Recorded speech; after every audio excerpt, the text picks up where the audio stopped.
Thanks very much, Tim. Hi, Warren. Graham Thomas here. How you doing? Yeah, good, thank you. Can you just give us an overview, Warren, of your selection thoughts for this one? Obviously, it's a bit different to previous tours where the last game before the series is a midweek game. This time you've got 7 days.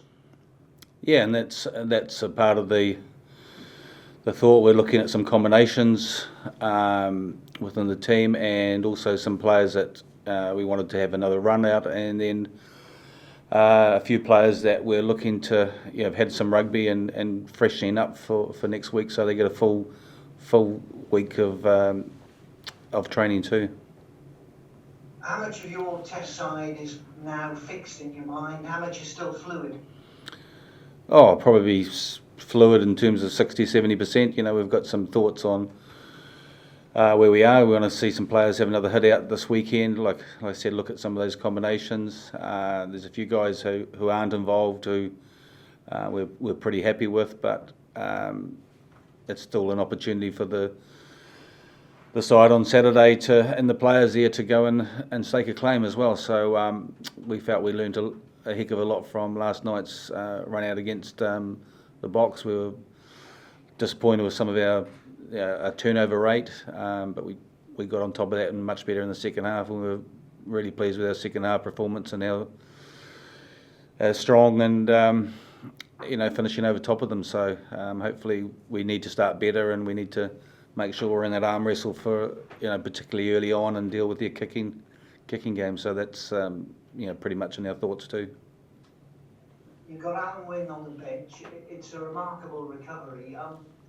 Is he fit and ready to come on early on if need be, or would you try and bring him on later? No, he's not fit. That's why we selected him.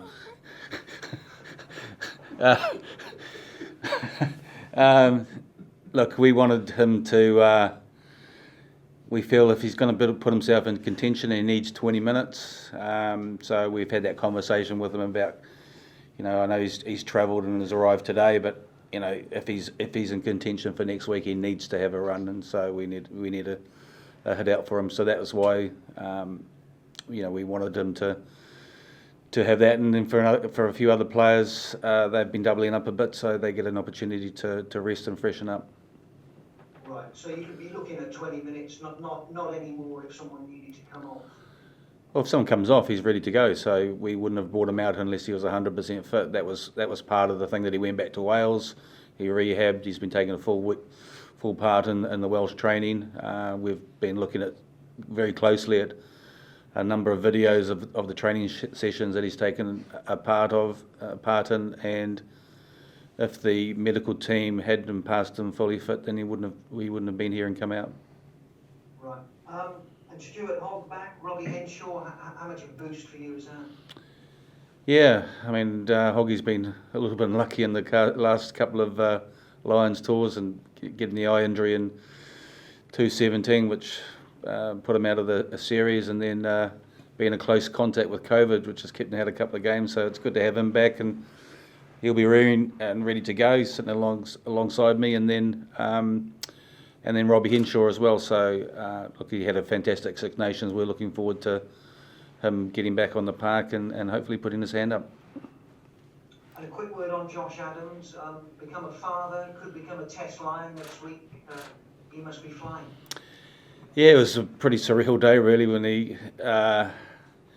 his partner Georgia had gone into labour. So we're absolutely thrilled for him and for her having a little daughter. So which is brilliant news. And the message to him was, look, we'll see how things go, and if she's had the baby before the team meeting, then he possibly would have gone out and started. But I think she had the baby after the full-time whistle.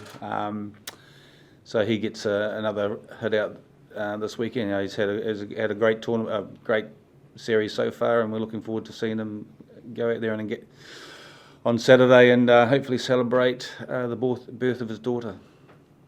And just lastly, Warren, South Africa still talking about the possibility of you playing against their A side this weekend. Why do you think they're still talking about it? Oh, I have no idea. So I haven't heard that. As far as we're concerned, we're gearing up for the Stormers. It's a great opportunity for those Stormers players to have a chance to play against the Lions. They get that sort of, once in a lifetime chance. I'd hate to see that taken away from them. And he's put out pretty much his top side against us last night, which is good. We've had a good look at them, and I don't see it as our role to prepare them for the Test series. Great, thanks, Warren. Cheers. Warren, it's Andrew McKenna from TalkSport. Can we just start? Obviously, we're a few hours on from last night's game. Can you just give us an update on potential bumps and bruises picked up from that game, please? Anthony Watson, his hamstring was a bit tight and he's got a little bit of an ankle sprain, but he's okay. Wynne Jones, just a sting in the shoulder, which is going to just need to be rested for a few days. And with Liam Williams, it's an HIA, so just going through the protocols. But apart from that, a couple of sore bodies, but pretty much everyone's fit and healthy. Looking at this game against the Stormers on Saturday, then, I mean, it was a massive step up in intensity last night. Is the key maybe for this weekend to keep the intensity at that level to take it into Test week? Oh, I think that's really important for us, and we really benefited from last night. But yeah, particularly the first half, they came really hard at the breakdown and were really physical in the way they played, and it probably just took us the first 20-30 minutes to come to terms with that physicality and speed, and then I thought we coped with it really well, particularly in that second half, and then put them under pressure, and then we showed some of our own armour in terms of our ability to pick and go. I thought we scrummed excellently. I thought that right at the end of the game, I thought we should have been awarded a penalty for our scrum dominance. That was reset. So there were lots of good things in terms of what we did. Defended them all pretty well. But there was no doubt that they were very aggressive at the breakdown, committed a lot of numbers and put us under a bit of pressure, and that did take us a little bit of time to adjust, and once we did that, particularly the last sort of 50 minutes, we got back into the game, and so for us, we're pretty aware and pretty happy with that hit out, and just knowing what's going to come next week, dealing with their kicking game. Right from the start, they put a lot of balls in the air, and so we've got to understand that and keep our patience and make sure we're accurate in the air, and a little bit not get bored of sort of matching their kicking game, because the way they defend was pretty aggressive. So sometimes, particularly early on, you've got to be comfortable in plain territory and wait for the opportunities to get the ball in their half. And there's a lot of excitement about Marcus Smith. How much are you looking and excited to see him pulling on a Lions shirt? Yeah, and look, there's no doubt he's developed as a player in the last 12 months or so, and he's had an outstanding year for Harlequins. He got a couple of caps for England, which is brilliant. He's a young man who's incredibly enthusiastic. He's a bit of a sponge in terms of sort of soaking up all the knowledge and talking to players within the group. There's no doubt he's got some real attacking prowess. He's matured significantly, and we're really excited about him having an opportunity to start. I think we were initially looking at him probably coming off the bench, but the message to him is just go out there and enjoy the occasion and make the most of it, and go and make a few people sit up and take notice. And if I can just turn to Stuart for a couple. Stuart, first and foremost, welcome back. It must have been a very frustrating couple of weeks for you.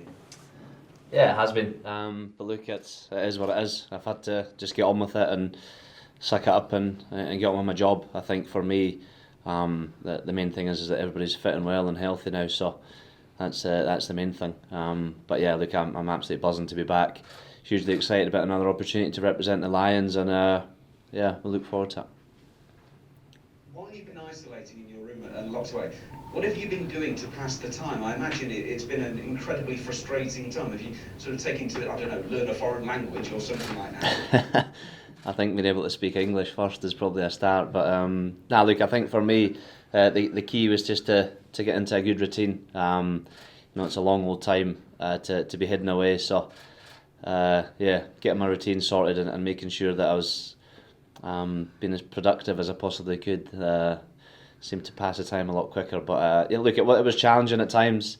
but a little kind of mini isolation group. We had a good bit of crack along the way and kept each other going. So I wouldn't wish that on my worst enemy. Honestly, it was a horrendous few days, but as I say, I'm delighted to be back. Thank you, Stuart. Go well. Thank you. Sarah?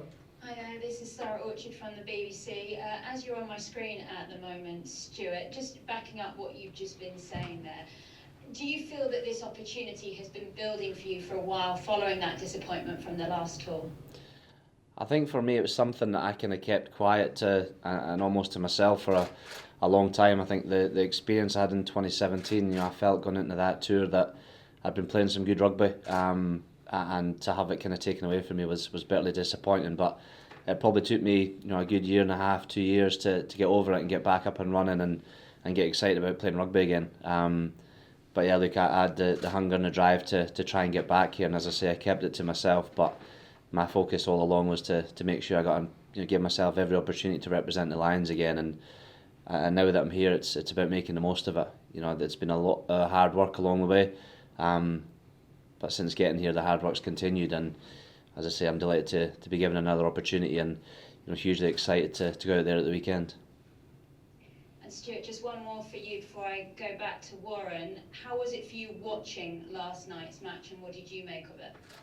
Yeah, it was a hugely physical encounter. The boys really dug deep at times. The kind of biggest thing that we've looked at during the process of this tour is that not everything's going to be perfect, but if we commit to absolutely everything we can, we're going to be in a good position to win games. And at times last night it wasn't ideal for us, but I thought our ability to bounce through mistakes and get on with the next job was absolutely outstanding. And as Warren says, we've kind of seen exactly what the South Africans are going to come with, and that excites us. We feel we're in a very good place, and we'll start to gear up and get excited about the next few weeks.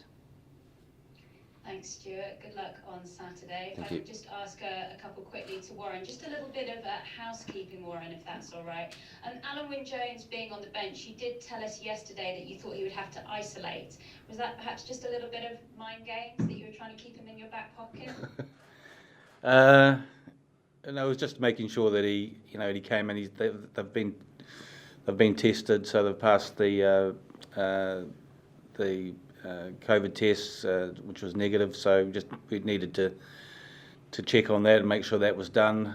Make sure that they got here safely and were fit. And then we just looked at the options and spoke to Alan Wynne, spoke to the medical team about the ability to put him on the bench, and so we went ahead to do that because we felt that if he was going to be in contention next week, that he needed to have a hit out, to prove 100% that he was fit and ready to go. And lastly from me, Warren, who will be your backup fly half on Saturday with no Owen Farrell and Dan Biggar? Is it the gentleman next to you? It will be, yes. Yeah. Thank you very much. Thanks. Hi Warren, Owen Slotts here.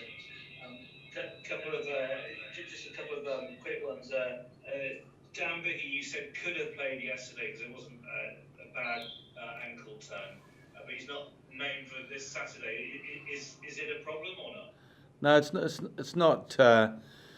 It's one of those ones that if we give him a bit more time, then he's going to be fully ready to go on Monday for training, and it's one of those ones that if he plays and it's going to be okay, but it's probably going to be sore afterwards. So it's kind of that sort of managing that situation that if it's a test match, he would have fronted up and been ready to go. But it's just we want to make sure that everyone gets a full opportunity, and anyone who's carrying any niggles, we freshen them up so we can have a full week of preparation and training.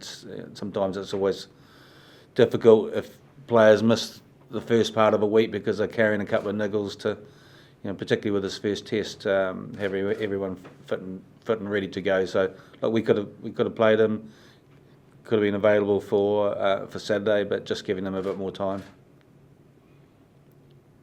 You're on mute, Owen. Sorry, Courtney Law's been absent from the team sheet for a couple of games now. Is he fit? He's fit, yeah. He's had He had a lot of time early in the tour, and he was involved in a lot of games. Again, another one we're freshening up. We're really happy with the way he's contributed in playing. He's had a bit of a stiff neck and stuff that's kept him out a bit of the contact stuff. So again, just making sure that we manage him as well. But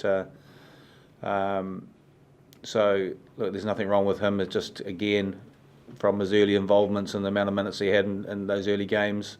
It's just again giving him a bit more time so he's fresh and ready to go for training and available for selection next week.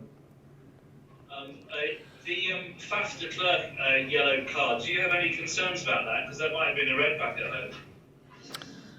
Well, I can't understand when the comments were that there was no contact with the head. You know, there was, someone was watching a different picture to me. So, yeah, I agree. I thought it looked reckless to me, no arms, and there was definitely, you know, he's hit the arm first and then the shoulder, but there's definitely a head on the head contact. So we've got a meeting with the referees tomorrow, and just to get a little bit more clarity on that, just so that what we want is some clarity so that we get complete consistency.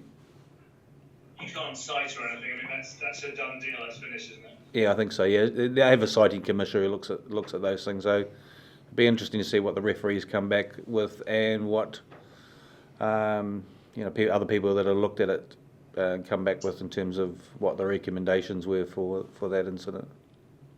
Just one final one. There's some interest about who will play 9 in the Test series. Is Ali Price got a chance of playing his way into that starting shirt? Oh, absolutely. Yeah, I mean, we've been pleased with the way that he's gone. Actually, he's looked sharp. He's kicked well. He's worked really hard on his kicking game, so his kicking's been excellent. You know, he's got that left foot variation. He's made a couple of nice breaks. He's defended well too. So look, he's had a really good tour. So, you know, it's a really good game for him to play on Saturday and give him an opportunity to put his hand up. Great, thank you very much. Hi Warren, Will here. You haven't managed to get Owen Farrell and Dan Biggett playing together. Is that a combination that could work in your mind, even though you haven't seen it on the field yet, or is that not an option for you now that you've not played the two together so far? No, it's still an option. I mean, we haven't had that opportunity to play those two together. The way that things are gone, I think the first thing is we want to see how that midfield combination with Robbie and Elliott goes as well. So that's the first time that they would have had that together, and you know, hopefully Robbie's fit and has an impact on the game. You know, we have got other options, and definitely that 10-12 combination. We know that with his experience at Owen could easily fit into that 12 position. So it's not something that, because we haven't used it, that, you know, we wouldn't potentially consider. With your experience of all those previous tours, in this position, a week out from your first Test selection, have you felt in previous years you've been more clear about what you think your Test side is going to be, just with what's happened on this tour and the disruption and things? Is it going to be your hardest one yet next Thursday? Yeah, it's gonna be tough. We had a good discussion with the coaches today in terms of looking at the side for Saturday, and then we started to think about next week without really putting too many names to it. But we were thinking it's not just about the starting 15. It's about looking at the combination and potentially guys coming off the bench and what sort of impact that they could have, and having the right players on the bench. And sometimes, just in the past, and I know my experience with Wales, when we had that successful run, was that sometimes we had probably the better starters sitting on the bench, but they're also the better finishers. And so you just got to look at the individuals and think, you know, is someone a better starter, and then someone would have more of an impact on the bench. So we're kind of having those discussions about players in the squad and how that may look, because, you know, we know how physical these games are going to be, but we want some energy and some real impact for players coming off the bench. And so we're starting to look at those sorts of things. And, you know, I thought the impact of those players coming off the bench last night was excellent. You know, Luke Cowan-Dickie, I thought Marco Vunipola was really good. I thought Xander Ferguson carried well. So, Sam Simmons too. Alec Daly had quite a lot of time. So those are sorts of things that we're discussing at the moment and thinking about for selection next week. Hi Warren, could you maybe just sort of elaborate on post-Stormers game, what happens in terms of that test selection? Is it similar to the squad where all the assistant coaches would write down their 23 and then you pick out the common names, or is it entirely your call? Yeah, but we probably go through that process, yeah. So, I think the important thing is that now we're together and that it's just a squad, it's one team. It's about just looking solely at the individuals. It's not and making sure that we pick the best players there. There'll be nothing spoken about where they come from, whether it's England or Scotland, Wales or Ireland.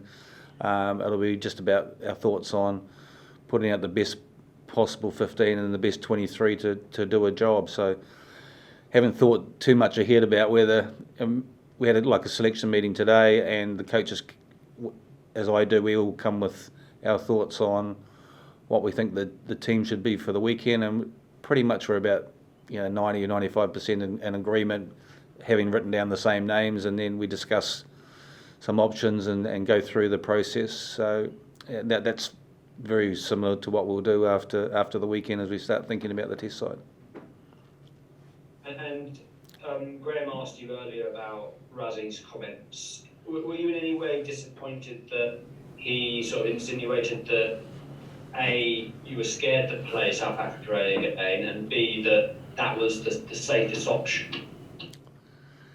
I don't know. I think he was just trying to wind us up by saying we were scared, which he sometimes is capable of doing. I thought last night, he's the water boy and running on the pitch. But the thing, if you're the water boy running onto the pitch, you've got to make sure you're carrying water. So, so I don't know didn't kind of understand what his role was. You don't run onto the pitch giving messages and stuff if you're the water boy without carrying the water. So, my advice to him is make sure he's carrying water next time when he does that. So. And just to confirm, you're not scared of them in any way after Wednesday night? No, we're pretty excited about that. I mean, it was a physical game. It's going to be physical. We will be pretty pumped for next week, and so we've got to start well. We know it's coming, and I thought that they'll have some pretty sore bodies today. We went in there working on some things. We showed that our maul defence, we scrummaged exceptionally well. I thought some of our pick and go stuff, they probably weren't expecting that, but it gave us an opportunity to work on those sorts of things. And from an attacking perspective, we probably weren't as clinical as we will be, but we think there were opportunities out there that we probably left behind, so that'll give us some things to work on for this weekend and for next week. And I thought we looked really strong in that second half. We looked fit, and so that's a real positive for us. And the guys were pretty bullish in the change rooms afterwards, thinking that we can win this series.